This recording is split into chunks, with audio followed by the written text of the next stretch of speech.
Welcome my fellow Force users, I'm your host Triple S, and in this video I'll be analysing the first two episodes of the first season of Ahsoka titled Master and Apprentice and Toil and Trouble. Let's begin. Number 1, and right off the bat, this is the second time, as far as I know, that Dave Filoni has referred to Ahsoka as a former Jedi Knight, the first time being in a tweet where he revealed Ahsoka and the Bendu had actually met not long before Ahsoka's duel with Vader in Rebels. The thing is though, Ahsoka never officially became a Jedi Knight. She would have become one if she'd agreed to rejoin the Jedi. She'd been expelled from the Order when they believed she bombed the Jedi Temple and also murdered a bunch of people. But she decided not to rejoin since she felt betrayed by her fellow Jedi. Number 2, this is a bit of a nitpick, but it stood out as being a bit odd to me. Can someone explain to me why First Officer Jensen Corbett here asks Captain Hale about the identity of the supposed Jedi? Why does she think he would know? Number 3, I guess it isn't just in the Halo TV show universe where the captain of a ship puts themselves unnecessarily into a potentially dangerous situation by personally meeting with an unknown visitor coming aboard their ship. Number 4, another nitpick, it took a while for these Republic guys to react when Shin Hati activated her lightsaber, I must say. Number 5, why not try shooting at his legs, you idiots? Why does it seem like you're intentionally shooting directly at his lightsaber? A lightsaber which Baylan Skoll really likes to hold at right angles for some reason. Number 6. Oh my god, another map that leads to the location of someone who's disappeared. I know a lot of people got confused about the map to Luke Skywalker in The Force Awakens though, since if Luke didn't want to be found, then why did he leave a map behind that could lead people to him? Well, that wasn't actually the case. The map is just a location of where the first Jedi Temple is, and since that's where Luke disappeared to, then technically you could say it's a map to Luke Skywalker, just not specifically that it's a map to Luke Skywalker. The map in this show might work the same way, since we find out in episode 2 that the star map is compatible with the technology of an ancient people from a distant galaxy, making it likely that it was made by them. So it does seem to be more so just a map of how to get from the Star Wars galaxy to the map creator's home galaxy, rather than a map that was specifically made to lead people to the exact location of Thrawn. And before you argue that it must have actually been the Night Sisters who made the map because the temple it's found in is important in figuring out how to open it and it was a Night Sisters temple, I've already thought of that. My thinking is that the Night Sisters had either been told how to open it by the map's creators, or have figured it out through trial and error, and just in case that knowledge was lost, they stored it in a temple built with clues on how to open it incorporated into its design. Number 7.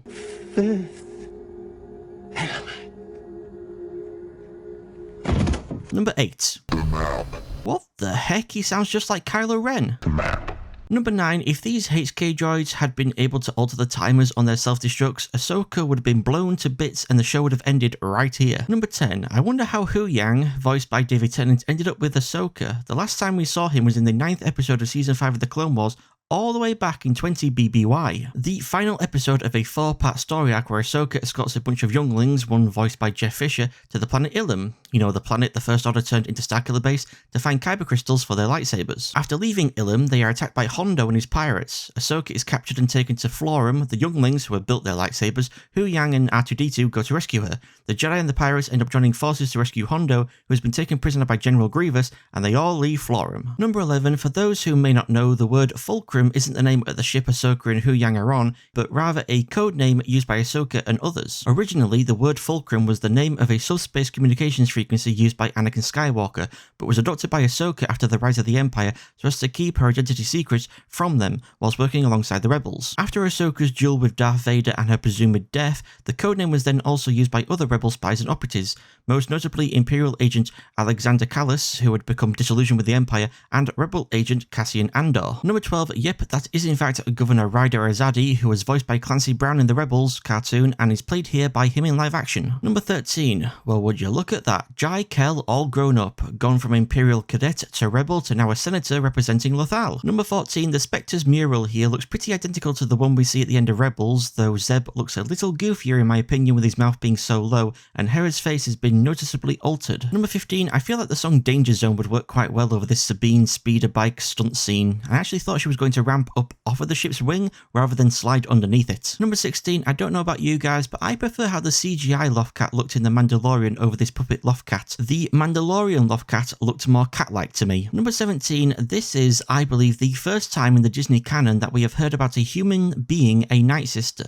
All the Night Sisters and Night Brothers we have seen so far have been Zabraks. It, however, wouldn't be the first time in Legends for a Night Sister to be human. The current canon has established that there are two types of Zabraks, the Iridonia Zabraks, who come from the Zabrak homeworld of Iridonia, and the Dathomir Zabraks, who are Zabraks that colonized the planet Dathomir. Sugi and Jedi Master Eth Koth are examples of Iridonia Zabraks, and Maul, Savage, Asaz Ventress, and Mother Talzin are examples of Dathomir Zabraks. They are the same species, they just look quite different from each other for some reason. Maybe because of generations of use of dark side magic by the Dathomir witches, I don't know. In Legends, however, it wasn't Zabraks that colonized Dathomir, but humans, and human women were the original witches of Dathomir. And then at some point, a ship of male Zabraks arrived on Dathomir. The male Zabraks and the female humans made eyes at each other, they mated, and bada bing bada boom, the first ever Zabrak human hybrids were born. And it was these hybrids that would come to be called Dathomirians, and humans and Dathomirians existed together all the way up until General Grievous's invasion of Dathomir, where he almost completely wiped out every single Dathomirian. This actually allowed the human population on Dathomir to increase, since when Mother Talzin united all the witch clans into her own Night Sisters, she had implemented a rule that human Night Sisters could only mate with Zabrak Night Brothers, increasing the Dathomirian population whilst decreasing the human. And yes, that does mean what you think it means. Maul, Ventress, Talzin, they are all in some part human. In fact, Maul and his two brothers, Savage and Feral, are actually half human, their mother being a human female called Kaisina, I think that's how you pronounce that, who first appeared in the Darth Plagueis novel and whose name was revealed in the short story Restraint. Ain't got no idea who the brothers' dads are though, since by Dathomirian tradition the father is sacrificed shortly after conception. Now, with all that being said, Morgan doesn't actually say she is a Night Sister, just that her ancestors were, though she doesn't say she isn't a witch when Shin calls her one. So it seems Dave Filoni might be trying to reincorporate the idea from Legends that humans and Zabrak can interbreed. I mean, interbreeding is something we've already seen in canon with Jek and Shea Loquain, children to female Twi'lek Sue Loquain and an unknown human male. Yeah, Cut is actually their stepdad, in case you didn't know. Jason Syndulla, son of female Twi'lek Hera Syndulla and human male Kanan Jarrus, and also shares a name with Jason Solo from Legends. And moving away from Twi'lek human hybrids, we also have Rystol Sant, I think is how you pronounce her name, who is a human Thelin hybrid. No idea though if it was the father who was human and the mother Thelin, or if it was the other way around. Also, Morgan being a witch and named Morgan makes me think of the witch Morgan Le Fay from the Legend of King Arthur. Number 18. Wait a minute, I was under the impression it was Morgan who'd sent the HK droids to Arcana, and that she must have known the star map would be strong enough to survive the droids self-destructing, because if it couldn't, wouldn't she have ordered the droids to not do that and risk vaporizing the map that she, really needs? Though I guess if she did know the map could survive an HK droid's self-destruction, she would have ordered them to do so immediately after arriving at the temple, and then afterwards just dig through the rubble to find the map. Morgan must have just got lucky then that Ahsoka managed to escape the explosion and save the map from being destroyed. Number 19, if you've never seen the Clone Wars and you're wondering what extensive database Hugh Yang is referring to here, well, I'll just let him explain it himself. Inside my memory banks, I contain a record of every lightsaber ever made, and the Jedi who fashioned them. Number 20, Ahsoka. Are you actually honestly surprised Sabine snuck off of your ship taking the star map and temple scan with her? You attempted to train her to be a Jedi, so you should know what she's like. Hell, she even admitted she never makes things easy for you like 5 minutes ago. Number 21. Shin, who do you think you are? Darth Maul. Number 22. In my opinion, Sabine solved this star map puzzle way too easily, and I'm sorry people who are just listening to the audio of this video, because the only way I'm going to be able to explain my reasoning about why I think this is visually. Sabine finds the Trinity symbol and then rotates these 3 circles, and only these 3, to match up the right symbols and unlock the star map. Does that mean this circle, and this circle can't be rotated? Because if they can rotate, then the Trinity symbol might not be in the correct position to line up correctly with the other symbols required to unlock the star map. If they can rotate, then it was incredibly lucky the Trinity symbol was in the correct position to line up with the correct symbols.